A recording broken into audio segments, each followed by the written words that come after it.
오늘이 12월 1일입니다. 원래 우리가 코로나 이전에는 매달 첫째 날 새벽기도 때 성찬식을 했는데 아직 성찬식을 하기에는 이 컨택트 접촉에 아무래도 좀 불안하고 직접 성찬식 하는 것을 아직까지 권장하고 있지 않는 그런 때라서 성찬식은 아쉽지만은 좀 넘어가겠습니다. 하지만 뭐 지금 분위기 백신 나오고 하나님께서 우리를 인도하시는 이런 분위기를 보면은 내년 상반기 어느 정도 되면은 성찬식도 할 수 있으리라 그런 좋은 생각을 가집니다. 이제 오늘 12월 첫날입니다. 벌써 2020년 또 12개월 가운데 11개월이 다 지나갔습니다. 인류 역사적으로 기억될 수 있는 2020년입니다. 이제 마지막 한 달 남았는데 이 마지막 한 달 동안에도 여러분 꼭 건강하시고 하나님께서 더 풍성히 여러분들의 삶을 채워주시기를 바랍니다. 자, 51장입니다. 이사야 51장 계속해서 하나님께서 이스라엘 백성들을 위로하고 회복하고 그리고 또 그 위로하고 회복하는 그 상태인 심판받은 상태도 중간중간에 좀 언급을 하고 있습니다. 계속 보겠습니다. 큰 흐름으로는 이미 40장부터 지금까지 계속했던 말씀을 반복하는 그리고 또 그 말씀의 내용을 좀 더 다르게 표현하는 그런 의미들이 좀 있습니다. 자, 51장 1절을 보겠습니다. 이렇게 되어 있습니다. 의를 따르며 여호와를 찾아 구하는 너희는 내게 들을지어다.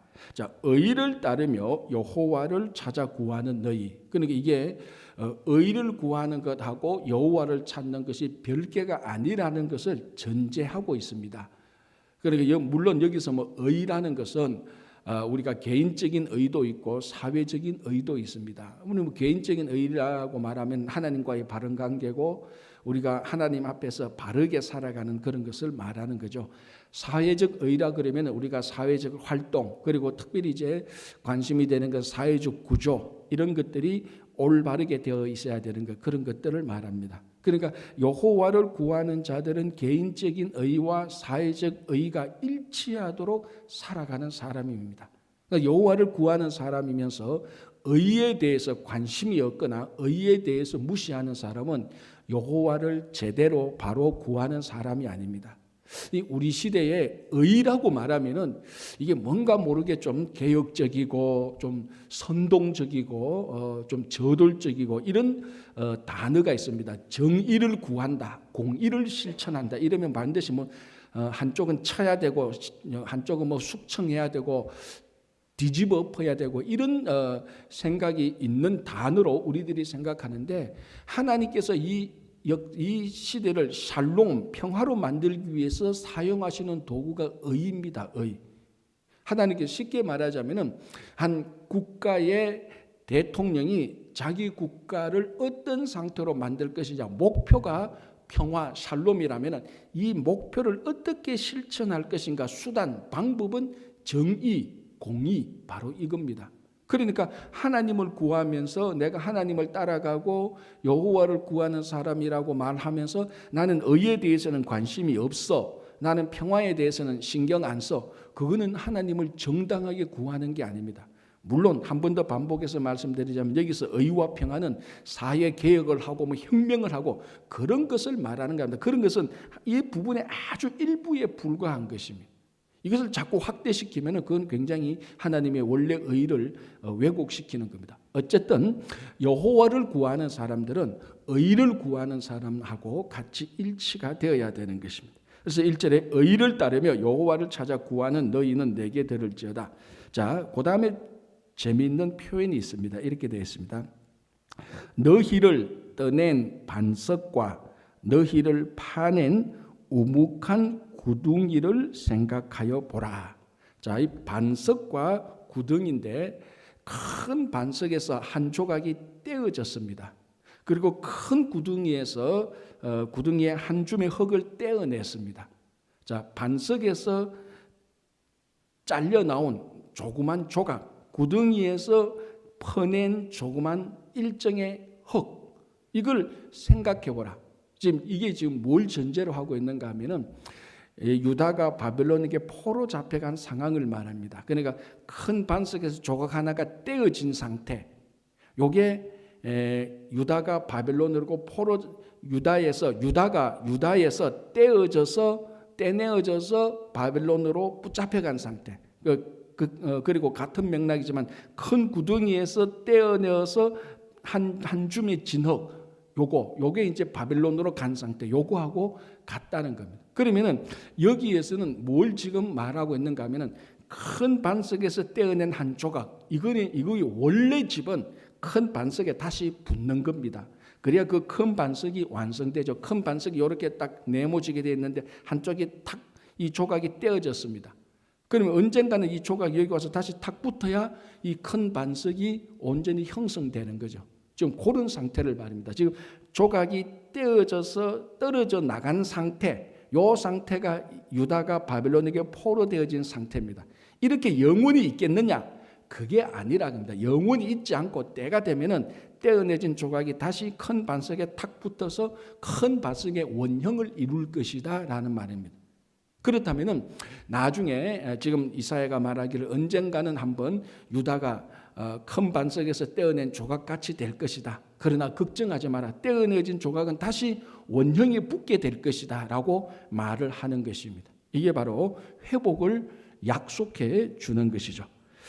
자, 그러면 이제 어떻게 보면은 우리가 이 지상에 살고 있는 삶도 우리 영원한 삶에서 떼어낸 조각하고 같습니다. 떼어진 조각. 이 땅에서 좀 우리가 좀 떼어내진 조각으로 70년에서 100년, 요번에는 이제는 120년까지도 얘기하는데 120년까지 사는데 이 살고 난 다음에 원래 원형으로 돌아갑니다. 그게 영원한 하나님 나라죠. 그러니까 떼어낸 조각이 좀 이 땅에서 살면서 거칠고 험하고 힘들다 할지라도 걱정 안 해도 됩니다. 이 조각은 원래 원형으로 반드시 돌아가서 원형의 자기 자리를 차지해서 영원토록 완성된 상태로 살 수 있는 것이죠. 자, 그러면은 지금 이스라엘 유다가 큰 바위 위에서 떼어진 조각인데 큰 바위의 원형은 뭐냐? 그게 2절에 이렇게 말합니다. 너희의 조상 아브라함과 너희를 낳은 사라를 생각해 보라. 물론 우리들의 영원한 원형 조각은 하나님이고 하나님의 나라지만 역사적으로 볼 때 역사적으로 볼 때 유다의 원형은 아브라함과 사라에 있다는 것입니다. 하나님께서 아브라함과 사라에게 언약을 약속을 주셨습니다. 그리고 이 약속은 하나님께서 하나님의 변하지 않는 약속입니다. 이 약속을 맺었던 아브라함과 사라, 그 사라의 후손들은 계속해서 변하고 변덕을 부르고 배신을 해도 이 약속의 주도권자인 하나님은 이 약속을 깨지 않습니다. 약속의 당사자인 다른 쪽은 깨어도 그 세상의 약속은 그러면 약속이 깨어지지만 하나님과 아브라함과 맺었던 이 약속은 세상의 약속하고 달라서 우리가 다른 말로 하면 언약이라고 말을 합니다. 프라미스라기보다는 커버넌트, 계약관계, 요걸 말하는 차원이 있기 때문에 이것을 주도하시는 분은 하나님입니다. 하나님은 변함이 없으니까 이 약속은 영원합니다. 그러니까 아브라함, 이스라엘 역사적인 원형인 아브라함과 사라가 있으니까 여기서 떼어내진 이스라엘은 다시 오게 될 것이다. 다시 붙게 될 것이라는 것을 얘기해 주고 있는 것입니다. 그러면서 아브라함과 사라에 대해서 옛날에 했던 약속을 상기시키는 것이죠. 2절을 다시 읽어볼게요. 너희의 조상 아브라함과 너희를 낳은 사라를 생각하여 보라. 아브라함이 혼자 있을 때 내가 그를 부르고 그에게 복을 주어 창성하게 하였느니라 라고 말합니다. 복을 주어 창성하게 했다. 그러니까 지금 바벨론에게 큰 바위에서 떼어져서 바벨론으로 포로 잡혀갈 이스라엘 백성들이 다시 원형에 붙게 될 건데 원형에 붙게 돼서 어떻게 살 것인가? 이 원형이 역사적으로 아브라함과 사라인데 이 아브라함과 사라는 하나님께서 복을 주셔서 창성하게 풍성하게 사는 사람들이라는 것입니다. 그러면 바벨론 포로로 잡혀갔다가 다시 원형에 붙게 되는 이스라엘 백성들, 유다의 백성들의 삶은 어떻다? 궁핍하고 형편없다? 그게 아니죠. 아브라함의 약속을 계속해서 이어서 풍성하게 복을 받으면서 사는 민족이를 말하는 것입니다. 여러분, 성경을 보면은 하나님께서 선택한 구약에서는 이스라엘 백성들, 신약에서는 예수 그리스도 안에 있는 자들, 좀 더 다르게 말하면 교회에 속한 자들, 그냥 교회 출석하는 사람이 아니고 진정한 교회, 진정한 몸된 예수 그리스도에 속한 자들에게 주는 약속은요, 하나님께서 이 자녀들이 이 땅에서 풍성하게 살기를 바라는 것입니다. 물론 이 풍성하게 사는 것이 물질적 축복하고 반드시 일치되는 것은 아니지만 하나님께서 자기 자녀들에게 바라는 마음은 풍성하고 복된 삶을 살기를 바랍니다. 아니, 부모가 자기 자녀에게 바라는 삶을 생각해 보면 금방 알 수 있죠. 금방 알 수 있어요. 그래서 하나님께서 우리들을 향한 마음이 무엇인가를 우리가 안다면은 좀 순간적으로 어렵고 힘든 시기를 지난다 할지라도 이게 하나님의 마음이 아니니까 이 시기가 지나가면은 하나님의 마음대로 풍성한 삶을 살 수 있다는 확신을 가지기 때문에 순간적으로 어렵고 힘들어도 우리는 넉넉히 견뎌 나갈 수 있는 삶을 우리들에게 주어지고 있습니다. 자, 3절, 나 여호와가 시온의 모든 황폐한 곳들을 위로하여 그 사막을 에덴 같게 그 광야를 여호와의 동산 같게 하였나니 그 가운데에 기뻐함과 즐거워함과 감사함과 창하하는 소리가 있으리라. 결국 이제 다시 원령에 돌아가서 그 사는 삶의 그 결과는 어떤가 하면은 기뻐함과 즐거움과 감사함과 창하는 소리, 찬송하며 산다는 것입니다. 이게 신앙생활의 결과죠. 사실은 신앙생활의 결과는 기쁨과 찬송과 즐거움에 있습니다. 그래서 우리가 사도행전을 보면은 사도 바울이나 베드로가 감옥에 갇혔어도 이 사람은 기뻐하고 찬송을 불렀습니다. 막 원망하고 불평하고 내가 주님의 말씀을 전하는데 이 감옥에 갇힌 게 이게 웬일이냐, 이게 무슨 일이냐, 다시는 이런 일 안 하겠다, 그게 아니고 그 가운데서도 기뻐하고 찬송했다는 것이, 그게 진짜로 우리 구원을 받은 사람들의 감정 표시죠. 그것을 다시 한번 더 얘기해 주고 있는 것입니다. 자, 이제 5절 6절을 보면은 이제 다시 회복되는 것에 대하여서 이렇게 말합니다. 5절 6절. 너희는 죄송합니다. 6절 7절을 볼게요. 6절을 볼게요. 6절만 봐도 되겠습니다. 너희는 하늘로 눈을 들며 그 아래의 땅을 살피라. 하늘이 연기같이 사라지고 땅이 옷같이 헤어지며 거기에 사는 자들이 하루살이같이 죽으려니와. 그러니까 하늘과 땅 이것도 없어지고 하늘과 땅에 사는 자들도 하루살이같이 되는데, 보십시오. 나의 구원은 영원히 있고 나의 공의는 폐하여지지 아니하리라. 그런데 세상마저도 다 사라지고 없어지지만 하나님의 구원과 하나님의 의는 영원하다. 그러니까 우리를 구원하시는 하나님의 구원은 순간적으로 한 번, 두 번 하고 끝내는 것이 아니고 영원한 구원입니다. 이게 temporal salvation이 아니고 영원한 forever, everlasting, 끝까지 가는 그런 구원을 말하고 있는 것입니다. 그러니까 이게 우리들 마음속에 확 다가올 때 이걸 믿음으로 받아들일 때 구원에 대한 든든함이 우리들에게 나타나게 되는 것입니다. 자, 7절 8절 보겠습니다. 의를 아는 자들아, 의를 아는 자들아, 마음에 내 율법이 있는 백성들아, 너희는 내게 듣고 그들의 비방을 두려워하지 말라. 그들의 비방에 놀라지 말라라고 말합니다. 자, 여호와를 의를 아는 자들, 이 사람들은 아까 앞에서 1절에서 여호와를 구하는 사람들을 하고 같다고 그랬습니다. 그런데 7절에 보면 하나 더 나타납니다. 의를 구하고 의를 아는 사람은 여호와를 구하는 사람이고, 이 사람들은 마음에 무엇이 있는 사람? 율법이 있는 사람입니다. 자, 율법을 오늘날에 말하면 하나님의 말씀이죠. 의를 구하는 사람, 마음에 하나님의 말씀이 있는 사람, 여호와를 구하는 사람, 별개의 사람이 아니고 똑같은 사람입니다. 자, 이 사람은 사람들이 우리를 비방해도 놀라거나 염려하지 않는다는 것입니다. 그래서 7절에 그들의 비방을 두려워하지 말라, 그들의 비방에 놀라지 말라라고 되어 있는데요. 12절 13절을 한번 보시기 바랍니다. 12절 13절 이렇게 되어 있습니다. 이르시되 너희를 위로하는 자는 나 곧 나이니 너는 어떠한 자이기에 죽을 사람을 두려워하며 풀같이 될 사람을 두려워하느냐라고 이렇게 되어 있습니다. 13절 또 보겠습니다. 하늘을 펴고 땅의 기초를 정하고 너를 지은 자 여호와를 어찌하여 잊어버렸느냐. 너를 멸하려고 준비하는 저 학대자의 분노를 어찌하여 항상 종일 두려워하느냐. 학대자의 분노가 어디 있느냐라고 말을 하고 있습니다. 그러니까 여기서 12절 13절은 학대자의 분노를 두려워하지 않을 사람은 12절에 보면은 여호와께서 우리를 위로하고 우리가 하나님을 그 위로를 받는 사람들, 그 사람들은 학대자의 분노를 두려워하지 않는다는 겁니다. 같은 맥락이죠. 앞에서 6절 7절에서 말하는 것처럼 마음에 하나님의 말씀이 있는 자, 율법이 있는 자, 의를 구하는 자, 여호와를 구하는 자, 여호와에게 위로를 받는 자, 이 사람들은 주변에 많은 사람들이 비방하고 욕해도 그걸 두려워하지 않는다는 것입니다. 즉 쉽게 말하자면 우리 마음에 품고 있는 것이 나를 비방하는 것보다 훨씬 더 강하고 훨씬 더 위대한 것을 마음에 품고 있으면 그 사람들이 욕하는 것을 전혀 신경 쓰지 않는다는 겁니다. 자, 예를 들자면 제가 전에도 한번 이런 얘기를 했던 적이 있습니다. 이제 학교에서 공부를 하다가 시험을 쳤습니다. 그런데 이게 이상하게 성적이 좋아요.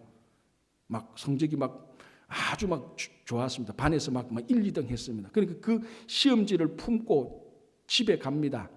하굣길에 가는데 옆에서 다른 친구들이 좀 욕을 해요. 키도 작고 못생기고 가난하고 막 욕을 합니다. 그래도 그 주변의 사람들이 욕하는 게 내 마음에 상처가 되겠습니까? 다른 날은 상처가 되지만 그날은 상처가 안 돼. 왜? 내 마음에 100점 맞은 시험지가 있거든. 너희들은 무슨 소리를 해도 나는 우리 학교에서 제일 공부 잘하는 사람이고 나는 100점 맞은 시험지가 있어. 이것이 마음에 있으면 주변에서 욕하고 뭐라 그래도 너희들이 내 시기에서 욕하는 거지. 괜찮아. 욕도 해도 돼. 그 욕이 내 마음에 하나 상처가 안 돼. 그런 시스템하고 그런 마음하고 똑같습니다. 그런데 주변의 사람들이 우리의 욕을 하고 비난할 때 우리 마음에 욕하고 비난하고 우리에게 두려움을 주는 것보다 더 큰 게 우리 안에 있으면은 그런 비방이나 욕이나 그런 분노가 우리에게 어떤 상처나 어떤 데미지를 주지 않습니다. 그래서 오늘 보십시오. 마음에 여호와의 율법이 있는 자, 하나님의 말씀이 있는 자, 그리고 하나님의 위로를 받는 자. 자, 이런데 사람들이 비방하고 욕한다고 해서 거기에 화를 내서 똑같이 덤벼들고 보복하겠습니까? 신경이 안 쓰여져요. 정말로 내가 가장 이 지구상에서 가장 위대한 사람이 있는 그 사람이 나를 위로하는데 그분의 말씀이 내 마음에 있는데 세상의 비방과 조롱에 대해서는 신경 쓰지 않습니다. 그래서 오늘 6절 다시 읽어볼게요. 죄송합니다. 7절. 의를 아는 자들아, 마음에 내 율법이 있는 백성들아, 너희는 내게 듣고 그들의 비방을 두려워하지 말라. 그들의 비방에 놀라지 말라. 좀 당연한 거죠, 그죠? 그래서 우리가 하나님을 품고 말씀을 품고 있으면은 세상 사람들이 이렇고 저렇고 해도 그럼 끄떡없습니다. 그게 없으니까 자꾸 세상 사람들이 한마디에 우리가 막 화가 나기도 하고 짜증도 나기도 하고 상처받기도 하고 막 그런 것이죠. 자, 이제 9절에서 11절 보겠습니다. 9절 11절 이렇게 되어 있습니다. 여호와의 팔이여 깨소서 능력을 베푸소서. 이런데 이게 사실은 어떤 문학적인 표현이지 실제로 하나님 보고 깨라고 말할 수 있습니까? 우리 시편을 보면 하나님은 졸지도 아니하시고 주무시지도 아니하시는데 그런 여호와 하나님을 보고 우리가 하나님 깨소서 이 말은 어떤 문학적인 표현이죠. 하나님께서 우리를 위하여서 일하여 주소서라는 그런 간절한 바람이기도 합니다. 그죠? 자, 그 밑에 이제 9절의 중간에 재밌는 말이 나옵니다. 이렇게 되어 있습니다. 옛 시대에 깨신 것 같이 하소서. 라합을 점이시고 용을 찌르시니가 어찌 주가 아니시며.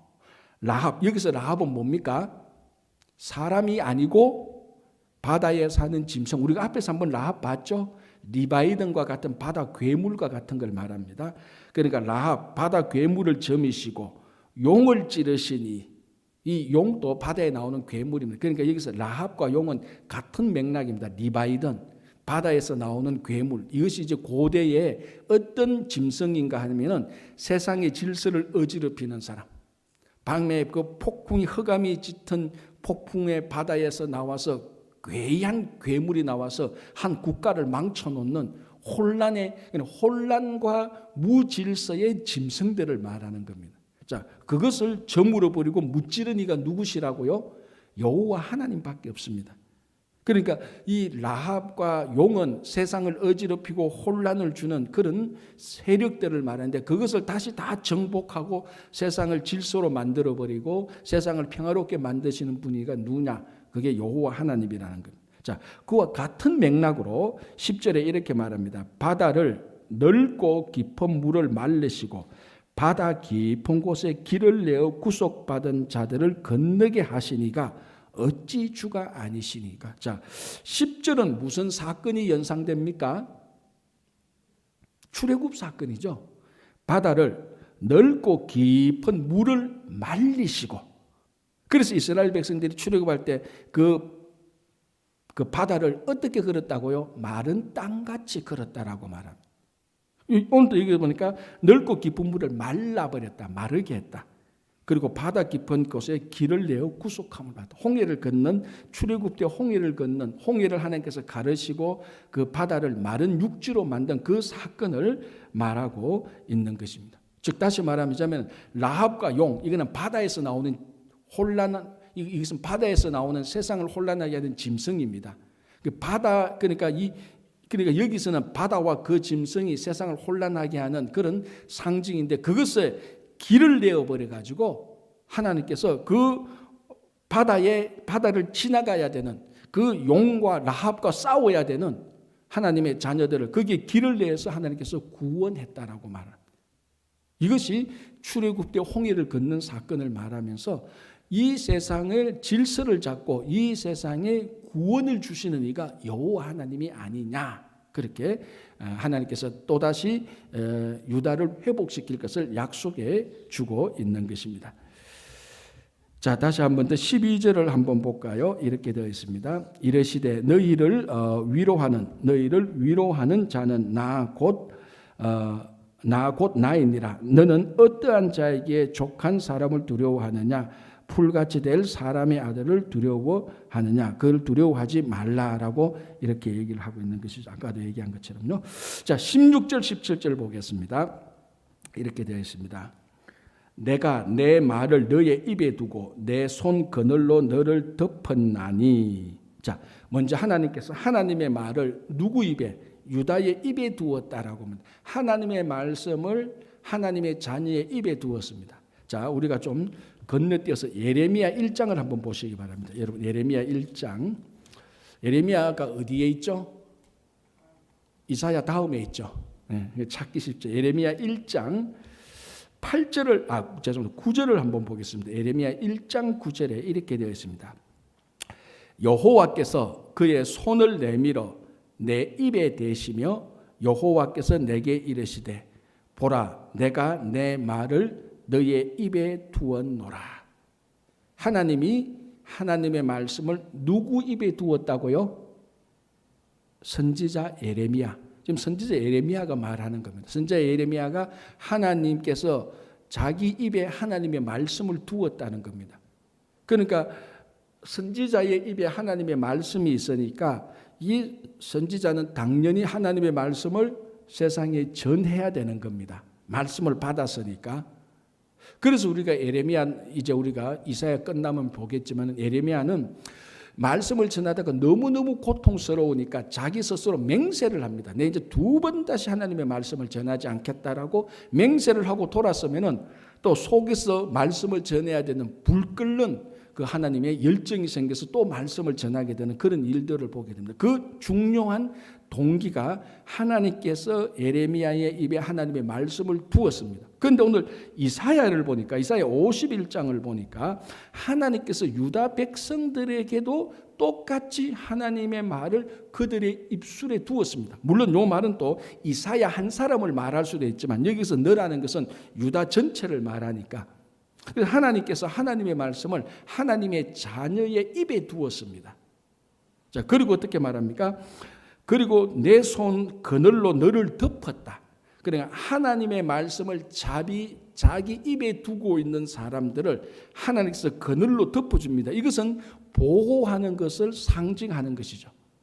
하나님의 말씀을 입에 담고 가는 사람들을 하나님께서 친히 보호하겠다. 자, 그리고 16절 마지막에 볼게요.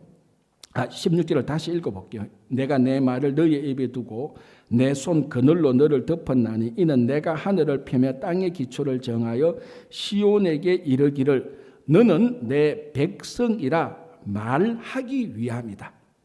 왜 하나님께서 유다 또는 이사야 또는 에레미야의 입에 하나님의 말씀을 두었는가? 그리고 왜 이 사람들을 하나님께서 그늘로 덮어주고 보호했는가? 가만히 보니까 이 백성들은 하나님의 백성이다. 그러니까 내 백성이라 말하기 위함이라는 것입니다.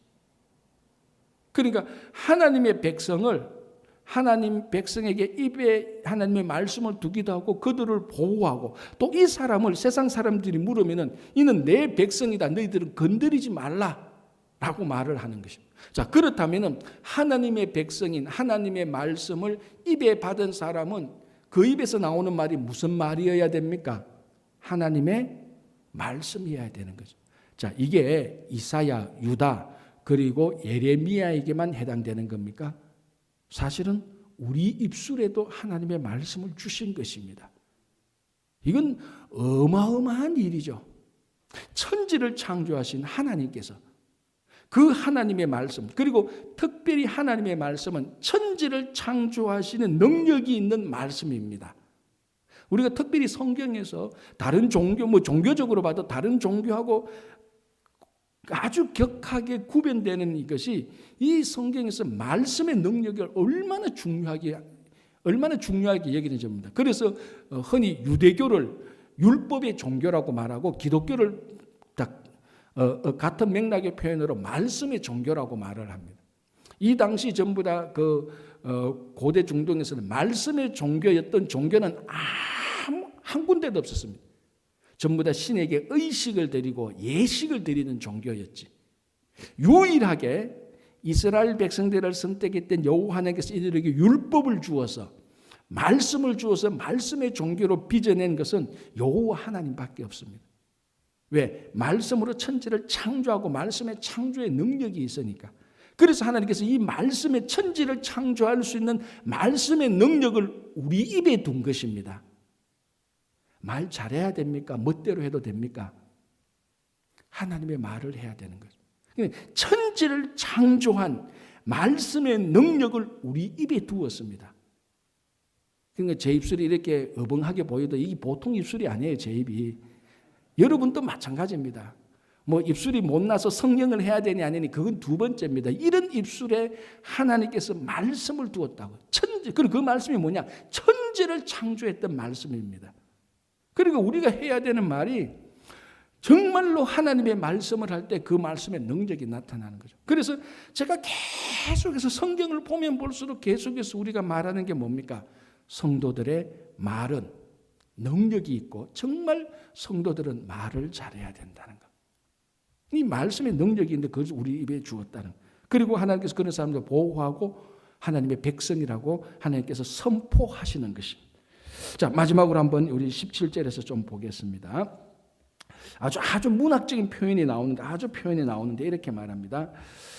17절을 볼게요. 여호와의 손에서 그의 분노의 잔을 마신 예루살렘이여 깰지어다 일었을지어다. 자, 여호와의 손에서 분노의 잔을 받아가지고 예루살렘이 그것을 마셔버렸습니다. 문학적인 표현이죠. 분노의 잔을 예루살렘이 마셨다. 이건 뭡니까? 예루살렘이 분노 가운데 있다는 겁니다. 분노의 잔을 마셨으니까. 그러니까 취해가지고 콕 처박혀 있는 겁니다. 그러니까 하나님께서 예루살렘아 깨라. 그 분노의 잔에서 벗어나라. 이 말은 뭡니까? 하나님께서 예루살렘을 그 분노에서 건져주시겠다는 말씀하고 똑같습니다. 그래서 자, 우리가 앞에서 여호와여 깨소서 그 말을 했죠. 그런데 그에 대한 대답으로 하나님께서 말합니다. 야, 나는 원래 자주도 않고 졸지도 않아.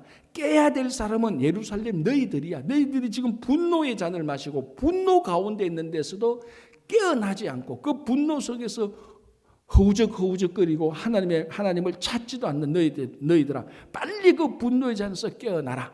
그걸 지금 얘기하고 있는 것입니다. 어떻게 보면은 지금 우리 코로나 팬데믹에 있는 것이 온 인류가 하나님의 분노의 잔을 마셔서 취해 있는 상태하고 똑같습니다. 팬데믹이니까. 그래서 하나님께서 이 분노의 잔을 마신 우리들에게 깨어나라 회개해야 되고, 우리가 하나님 말씀의 뜻이 무엇인지 되돌아봐야 되고, 이 코로나 기간 가운데 우리가 회복해야 되고, 하나님 이 세상에 묻던 불순물을 떼어내야 되는 겁니다. 그게 바로 이 코로나의 잔을 마신 우리들이 깨어나야 되는 것하고 마찬가지가 되는 것입니다. 자, 마지막으로 한번 보겠습니다. 29절을 볼게요. 23절 보겠습니다. 그 잔을 너를 괴롭게 하던 자들의 손에 거두리라. 그들은 일찍이 너에게 이르기를 엎드리라. 우리가 넘어가리라 하던 자들이라.